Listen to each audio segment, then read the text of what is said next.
Let's go.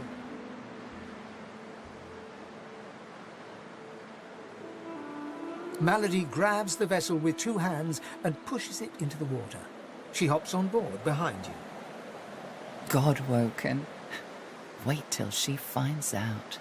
Salty water mists your face. Your skin prickles in bright, warm sunlight. The boat bobs forward through the water, and Fort Joy shrinks behind you. Tired but victorious, the party made for the Lady Vengeance. The horrors of Fort Joy behind them. They arrived as sorcerers. They left as God-woken. The fate of this God-forsaken world now rested on their shoulders. Or at least, on the shoulders of one of them.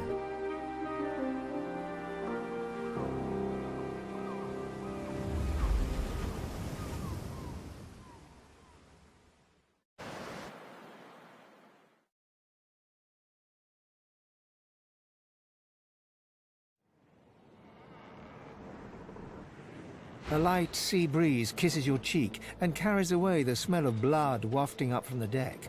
In the distance, Fort Joy looms. But the ship is ours.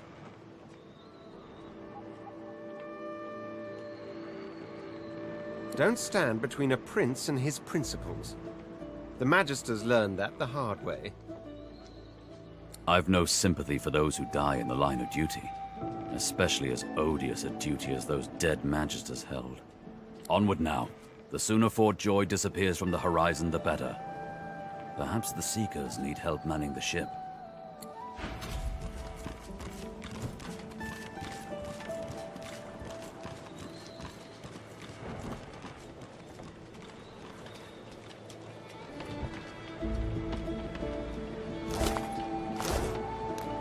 Lord, so close to escaping.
And Dallis, hear my prayer. Show us the way forward. Don't go any further, Godwoken. We need you alive.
The ship won't sail.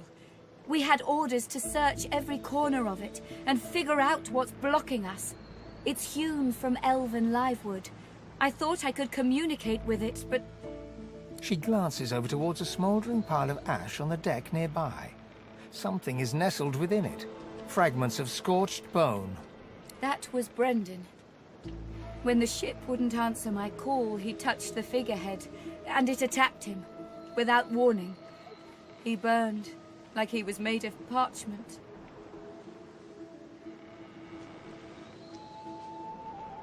Her eyes flick over to the smouldering ashes once again, her head held at a despondent angle.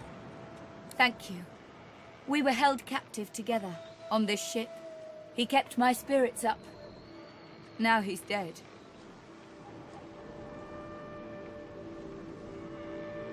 Nothing. The ship is livewood, that much is clear. But I couldn't communicate with it. The Magisters must have done something, warped it somehow. I just don't know what. Just remember what I said, Godwoken. If you die, then this was all for nothing. Be careful around the figurehead, Godwoken. We can't afford to lose you.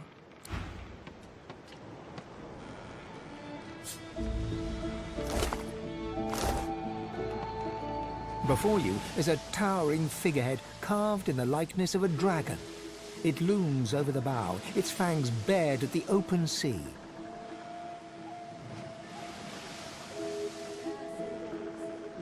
Pray to you for my secret brethren. Show us the path to salvation.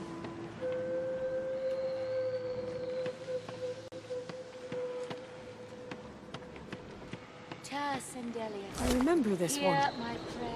His name was Show Kerbin. us the way forward. Deliver us His from friend's peril. sword couldn't save him, it would appear.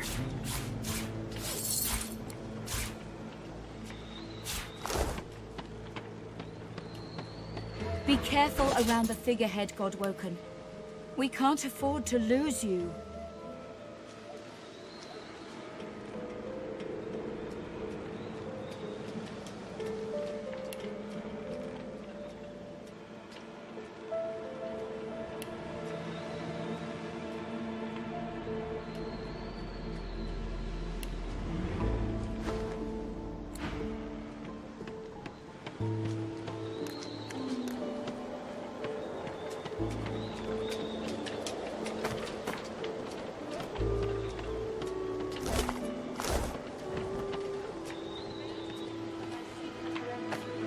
Show us the path to salvation.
Spare me, Gareth. We got what we came for.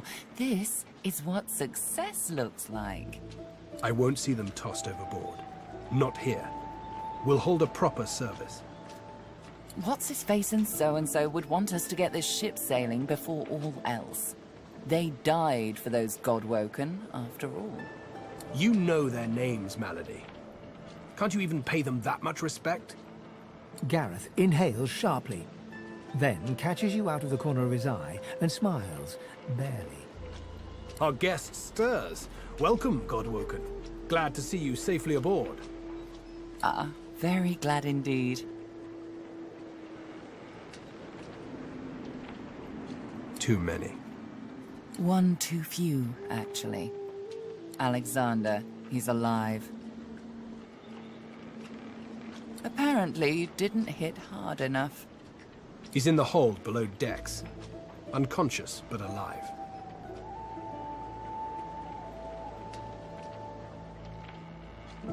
Question him. Someone has been hunting your kind, and Alexandar fancies himself the only Godwoken worthy of ascending. As far as we know, you may even be the last still alive.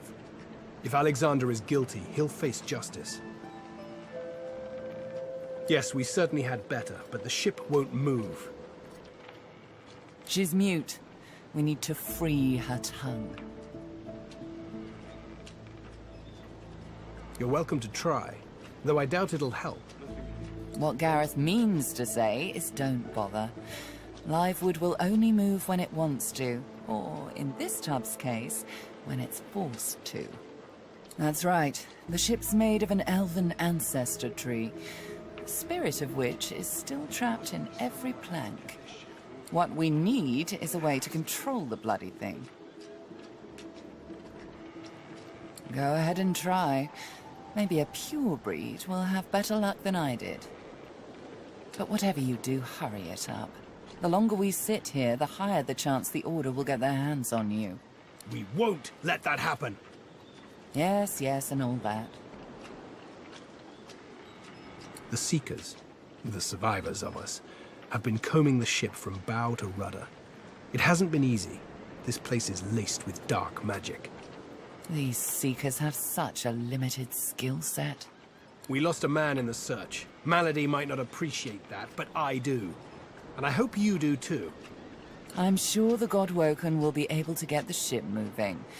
They kind of like to feel useful, don't they? Hopefully, you'll never have to find out.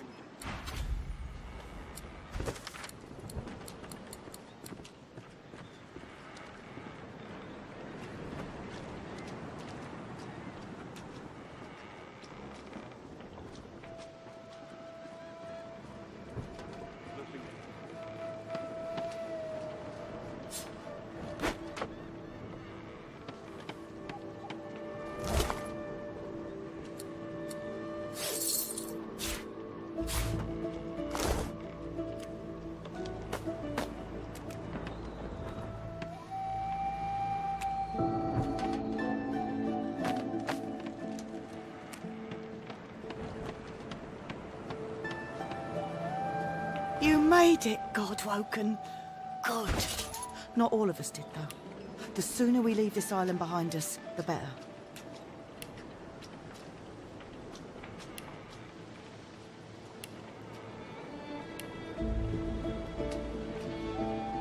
There must be some way to get this ship moving. There has to be.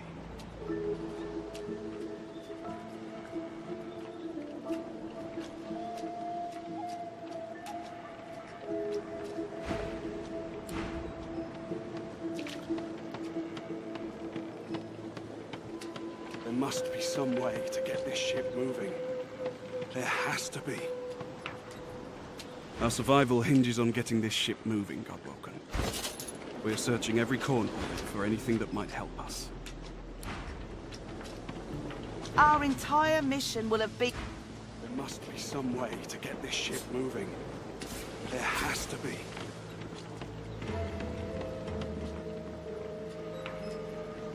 Ah, there you are. High time to stop gallivanting and resume our journey together, wouldn't you say?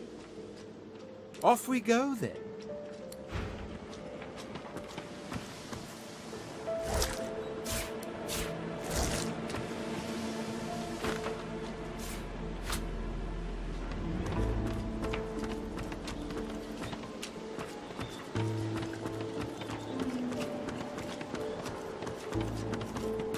Nothing here.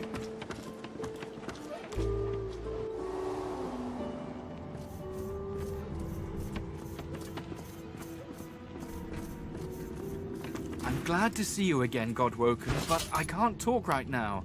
If we don't figure out how to get this ship moving, we're dead.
I was just getting used to this seafaring life.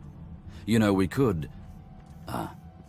From the look in your eye, I gather it's time to grab my things and get back to work. Ready. We'd probably get tired of this view soon enough anyway. Looking for... Will I know it when I see it? The silent monk leans forward slightly and stares at you straight in the eyes. She seems eager for you to say something. The silent monk leans from one foot to the other. He seems eager to move.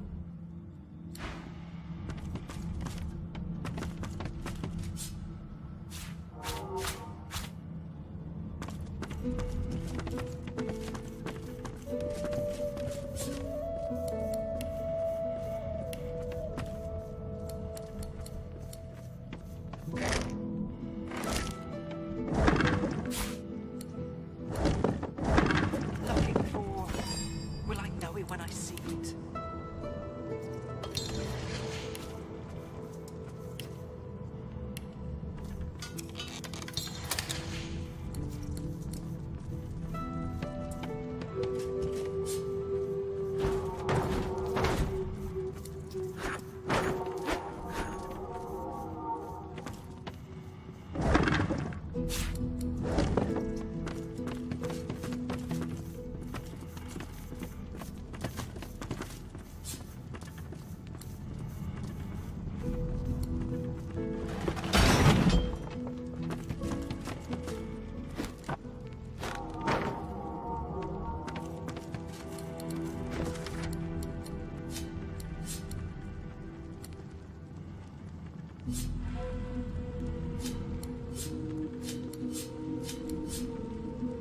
She's a fickle mistress.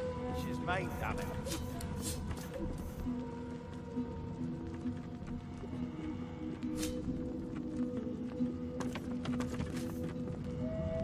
Let's team up, you and me. What do you say? Suit yourself then. He drags a comb through his beard. His face bears the scars of a hearty life, but his whiskers glisten as if glazed by the morning dew.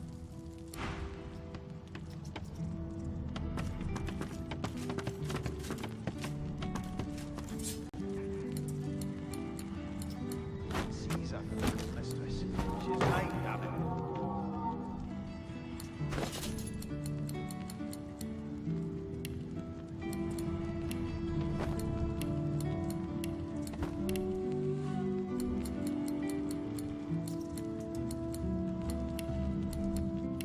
Must be something around here.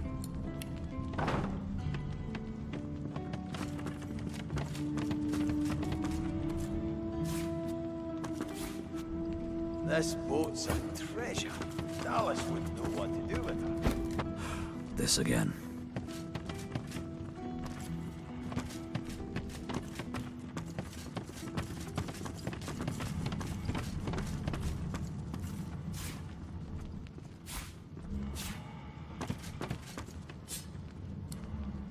Junk.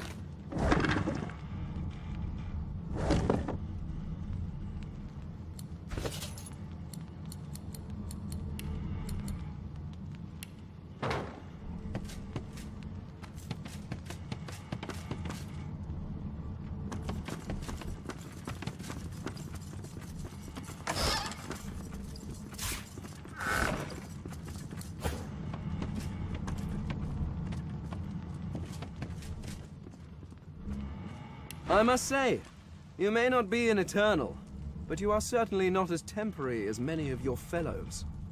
You handled yourself well. Personally, I am just glad that I do not have to walk back to Reaper's Coast. Wind travel may be primitive, but it is at least efficient. The lady's a sturdy old tub. Take a lot to sink her. If only. Alas, I do not have time for isolation. If you must know, there is an excavation site at the Black Pits on Reaper's Coast. I go to seek answers. The only treasure worth digging for. Knowledge. I was investigating a site where several artifacts of my people have been found. Some were even intact. Alas, I was not the only one there. Those red-robed idiots were scurrying about too, trampling precious clues under their ignorant boots. They caught me when I failed to correctly respond to their questions, and dragged me here. Still, it's good to be on the move again.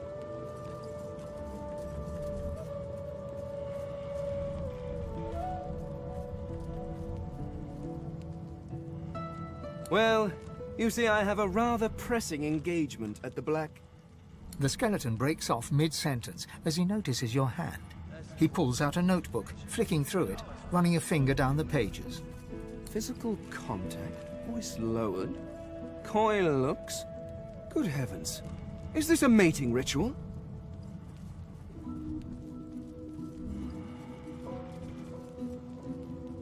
Whatever I'm looking for. Oh, subtlety be damned. Did you know that some humans spend several hours speaking to a prospective mate before engaging them physically? What a monumental waste of time. No, I have been curious about this for far too long. Let us begin at once. Fane grabs your hand and enthusiastically pulls you behind the screen. Wish I had half a clue what I was looking for.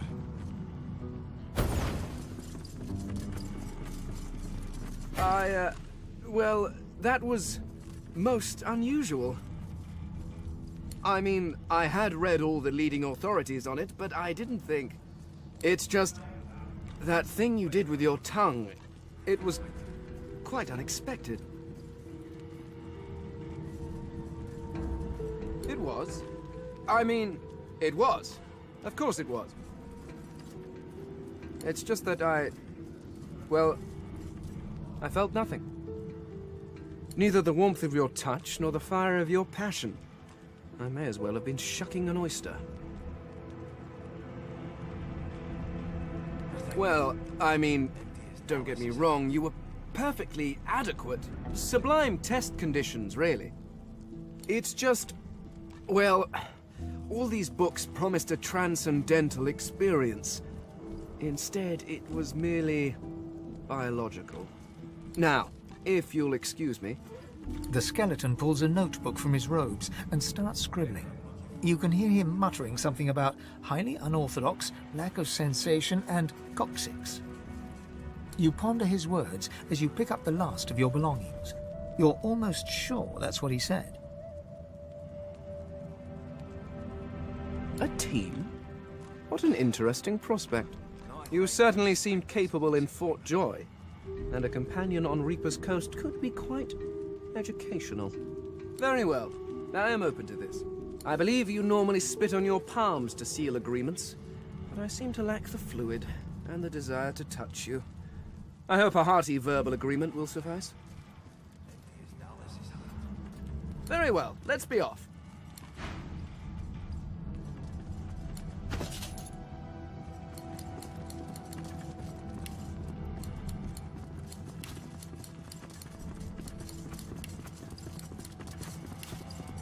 She's a fickle mistress. She's mine, damn it.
actually get a good night's sleep.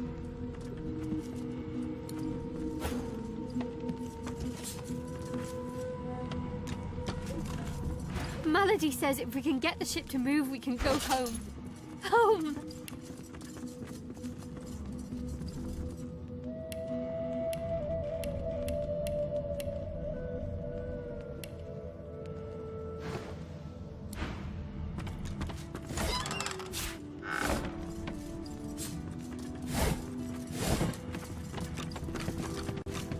All that fighting will be worth less than nothing if we can't get this tub moving.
There's something to these doors I'm not seeing.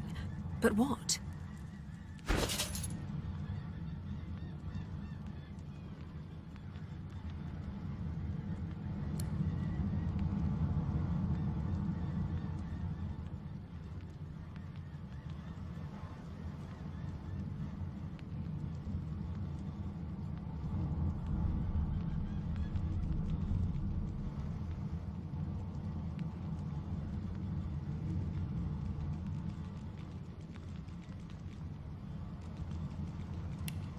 Whatever type of companion you need, I am fine.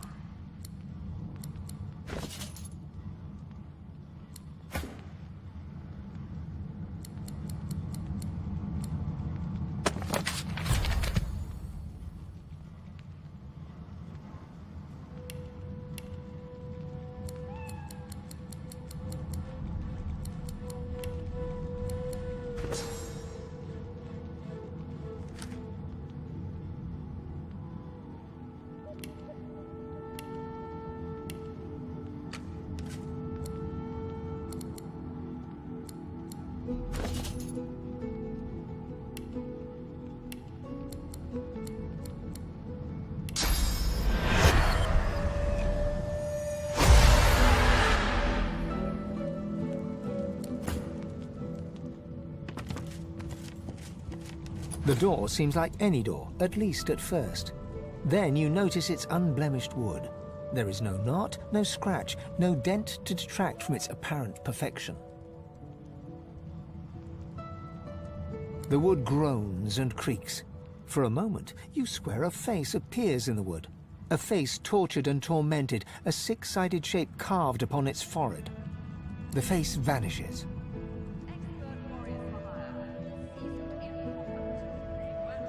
The door remains closed. It seems you need more than a password to open it.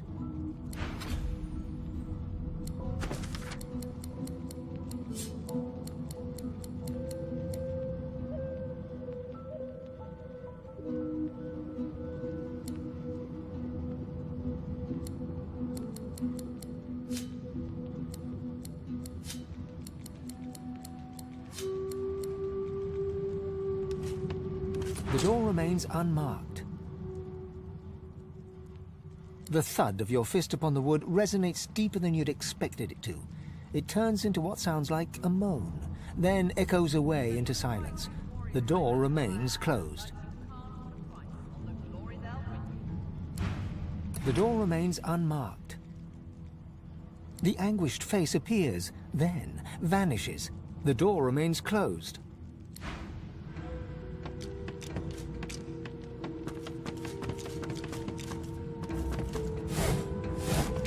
Speak to me if you're looking for hired help. I've got good fighters of every stripe. They know how to keep their mouths shut too, as long as there's gold in it for them. Oh, I see you have a full contingent already. Then I'll leave you be.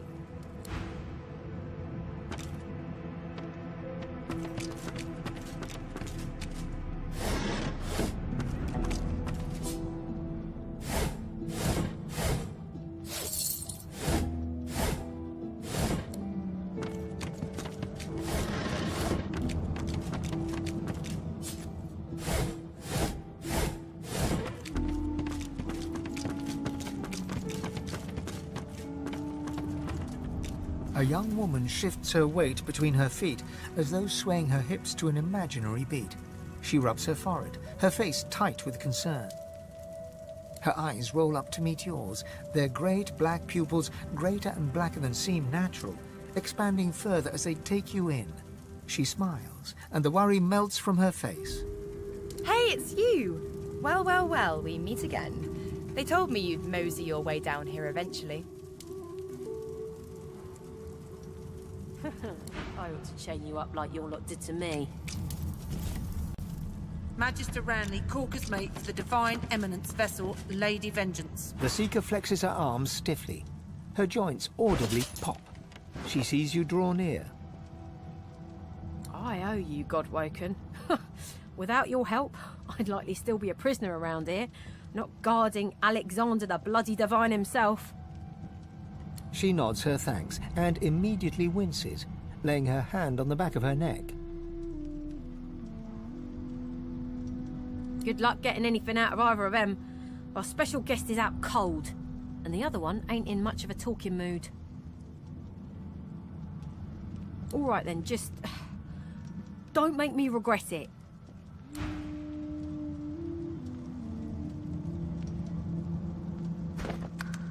I'll keep an eye on the red until the cage is locked again.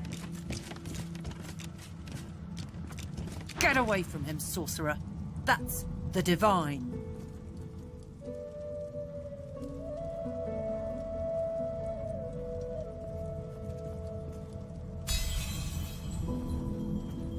All right. Don't harm him. I'll be watching.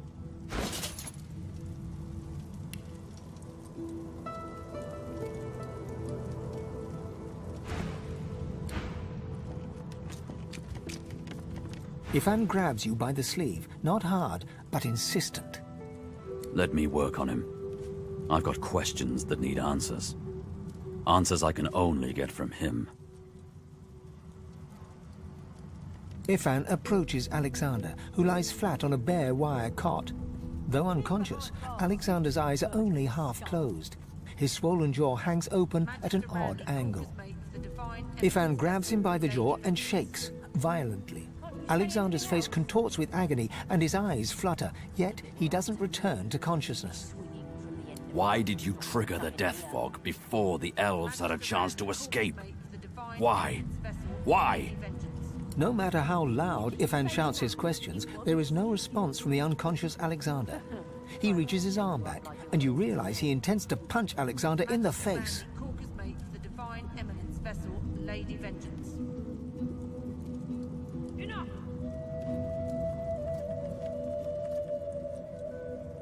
Ifan's fist connects with Alexander's cheekbone, and you hear the stomach-curdling crack of bone. Blood streams from Alexander's nose, yet he stirs not at all. Without a word, Ifan strides away. Can't you say anything else? Bloody Magisters.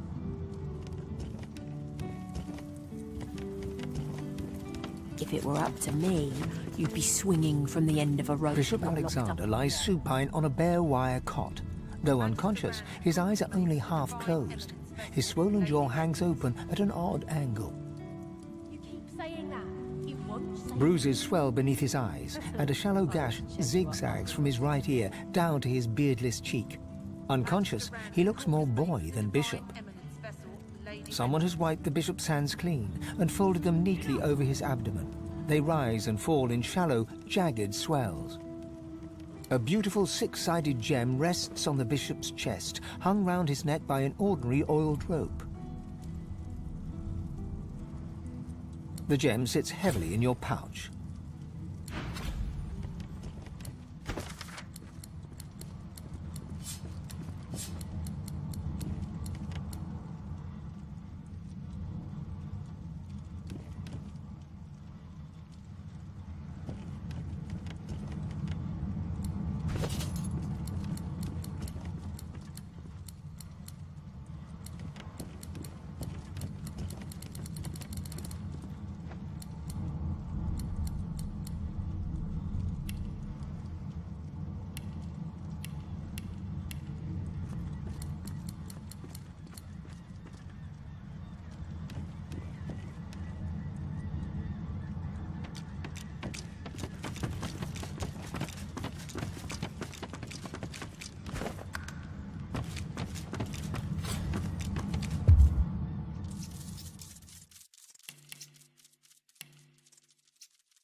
Greet the Reaper. Prepare yourself.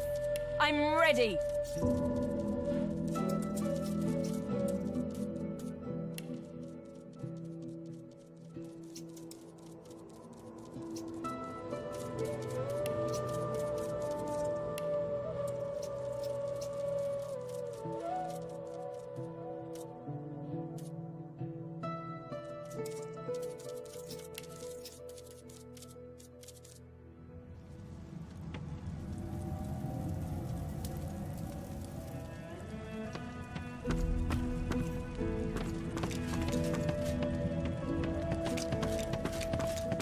What's this?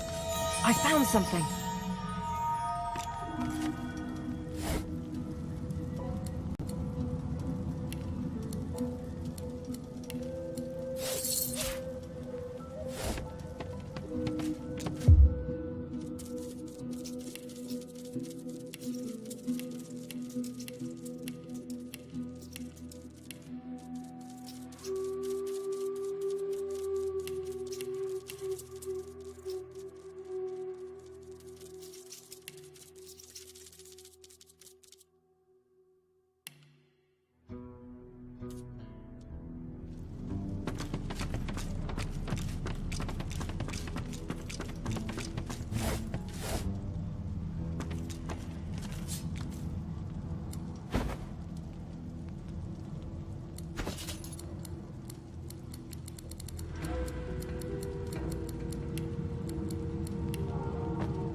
Enough!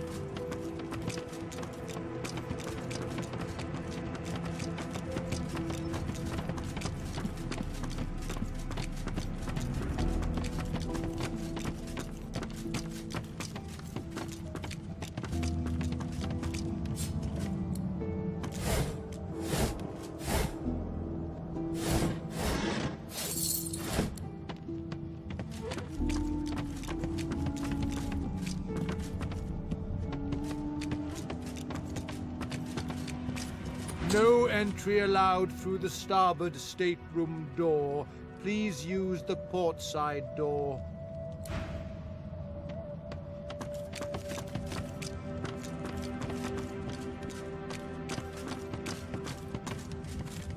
Hey! You're here! Pretty nice boat, eh?